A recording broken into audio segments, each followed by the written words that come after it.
আসসালামু আলাইকুম। প্রিয় দর্শক, অঙ্গমঞ্চের আলাপ চাইতে আপনাদের সকলকে আমন্ত্রণ জানাচ্ছি।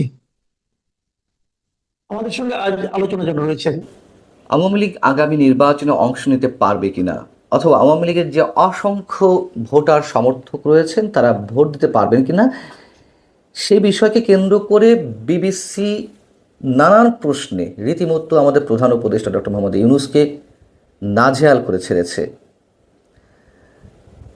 প্রধান উপদেষ্টা যখন লন্ডন সফরে ছিলেন তখন বিবিসি একটা ইন্টারভিউ করেছিল, যেটি কয়েক খণ্ডে প্রকাশ করা হচ্ছে। এর আগে ব্রিটেনের প্রধানমন্ত্রী কিয়ার স্টারমার কেন তার সঙ্গে সাক্ষাৎ করলেন না, সময় দিলেন না, সে বিষয়ে নানান ধরনের প্রশ্ন করা হয়েছিল। রীতিমতো নাস্তানুবোধ হয়ে উঠেছিলেন প্রধান উপদেষ্টা। আওয়ামী লীগ প্রশ্নে বিবিসির সাংবাদিক রাজিনী বৈদ্যনাথন তাকে প্রশ্ন করছেন প্রধান উপদেষ্টাকে, যে আপনি বলছেন নির্বাচন যেন অন্তর্ভুক্তিমূলক বা অংশগ্রহণমূলক হয়, কিন্তু একটা সমালোচনা হচ্ছে যে আপনি আওয়ামী লীগকে, অর্থাৎ সাবেক প্রধানমন্ত্রী শেখ হাসিনার দল, সেটিকে নির্বাচনে অংশ নিতে দিতে চাচ্ছেন না কেন? প্রধান উপদেষ্টা যেটি বললেন খুব মজার বিষয়।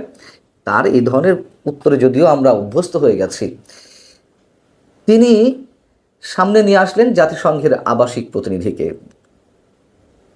তাকে রেফারেন্স দিয়ে বলছেন যে আওয়ামী লীগ না থাকলেও নির্বাচন অন্তর্ভুক্তিমূলক হবে কি না, সম্প্রতি ঢাকায় জাতিসংঘের আবাসিক প্রতিনিধি খুব ভালোভাবে একটা ব্যাখ্যা দিয়েছেন। তিনি বলেছেন অন্তর্ভুক্তিমূলক মানে কোনো নির্দিষ্ট দল নয়, সব মানুষের অংশগ্রহণ।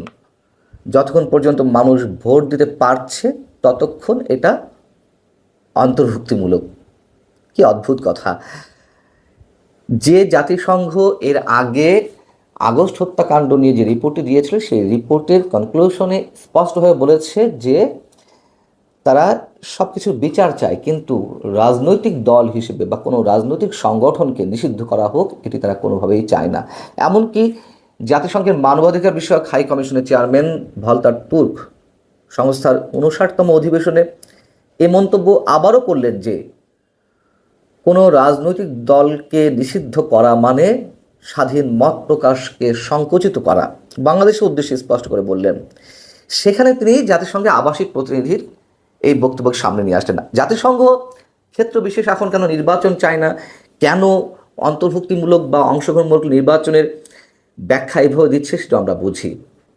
এখন শেখ হাসিনাও তো এর আগে তিনি যখন ক্ষমতায় ছিলেন, বিএনপি নির্বাচনে আসুক বা না আসুক, বা বিএনপি নির্বাচনে না এলে নির্বাচনে অংশগ্রহণমূলক হবে কিনা, সেই প্রশ্নগুলোর উত্তরে তিনি তো এই ধরনের উত্তর দিতেন। এর আগেও বলেছি যে নির্বাচনে কোন দল এলো না এলো সেটি দেখার বিষয় নয়, জনগণ ভোট দিতে পারছে কিনা সেটাই বিষয়। তাহলে তো শেখ হাসিনা ঠিক ছিলেন, তাই না?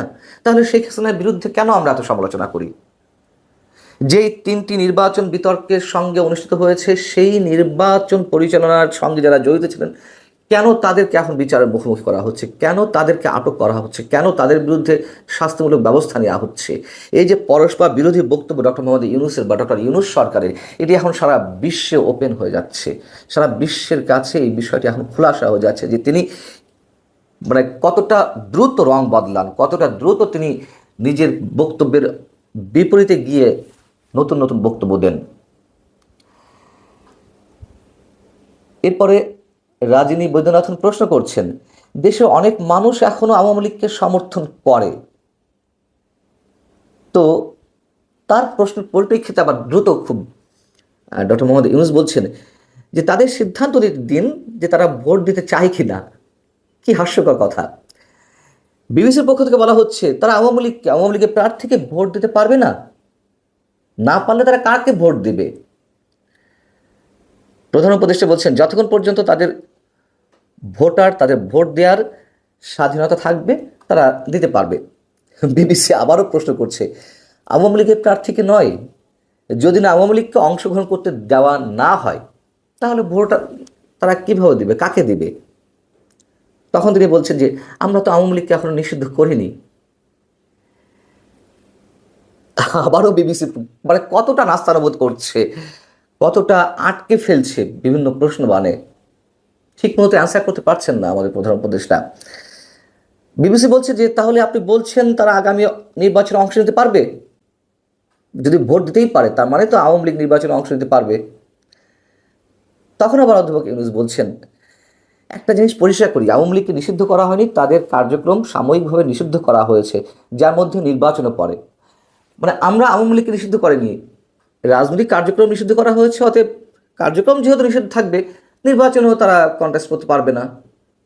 এই কথা বলার পর পরে আবার তিনি আবার নিজের বক্তব্য উল্টে কার কাঁধে দায় চাপাচ্ছেন? নির্বাচন কমিশনের উপরে। তিনি বলছেন আবার এটা সাময়িক তাদের রাজনৈতিক কার্যক্রম নিষিদ্ধ করা হয়েছে, তবে নির্বাচনে তারা থাকবে কিনা সেটা নির্বাচন কমিশনের সিদ্ধান্তের উপর নির্ভর করছে। আমাদের কোনো মন্তব্য নেই, যা বলার বিবিসি বলে দিচ্ছে।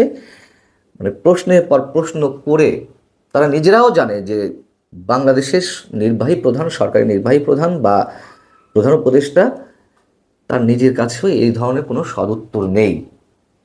তিনি যে স্লিপ করে যাচ্ছিলেন, তিনি যে অ্যাভয়েড করছেন, তিনি যে কোনো রকমের শাক দিয়ে মাছ ঢাকার মতো অবস্থার সৃষ্টি করছেন, বিবিসি সেই সুযোগটি দেয়নি। এর আগে যেই অংশটুকু বেরিয়েছিল বিবিসির ইন্টারভিউয়ের, সেখানে ব্রিটেনের প্রধানমন্ত্রী কিয়ার স্টারমার কেন তার সাথে সাক্ষাৎ করলেন না,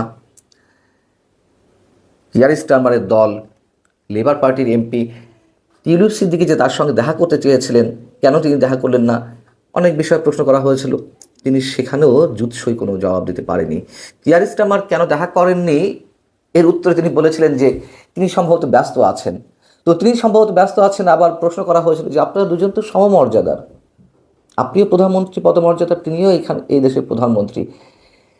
যখন একটা দেশের প্রধানমন্ত্রী দেখা করতে চাইছেন, তিনি দেখা করছেন না, এর কি কোনো সঠিক জবাব দিয়েছেন, ব্যাখ্যা দিয়েছেন? তিনি অ্যাভয়েড করে যাওয়ার চেষ্টা করছিলেন। একটু আগে বলেন ব্যস্ত, এরপরে বলেন যে মনে হয় দেয়নি। তিনি যে লন্ডন সফরে গিয়ে বিভিন্ন ক্ষেত্রে কতটা নাস্তানুবদ্ধ হয়েছেন সে বিষয়ে আমরা সবাই জানি। আবার সেখানে অবস্থা করাকালীন সময়ে আর এক আন্তর্জাতিক গণমাধ্যম স্কাই নিউজ তার একটি ইন্টারভিউ নিয়েছিল। সেখানে তিনি মন্তব্য করেছিলেন যে I am the guy who is bringing people together. মানে তিনি পুরো জাতিকে ঐক্যবদ্ধ করছেন। কতটা ঐক্যবদ্ধ করছেন সে তো আমরা জানি। পুরো জাতিকে বিভক্ত করে ফেলছেন, ভয়ঙ্করভাবে ঘৃণার বিষ বাষ্প ছড়াচ্ছেন, রীতিমতো প্রতিহিংসার রাজনীতি তিনি শুরু করেছেন। এই হচ্ছে আমাদের প্রধান উপদেষ্টা, সারা বিশ্বের কাছে একজন শান্তির দূত, কথিত শান্তির দূত হিসেবে তার অবস্থানটি তিনি কোথায় নিজেই নিয়ে যাচ্ছেন হয়তো বুঝতে পারছেন, কিন্তু স্বার্থের জায়গায় তিনি অন্ধ। ভালো থাকুন সবাই, আল্লাহ হাফেজ।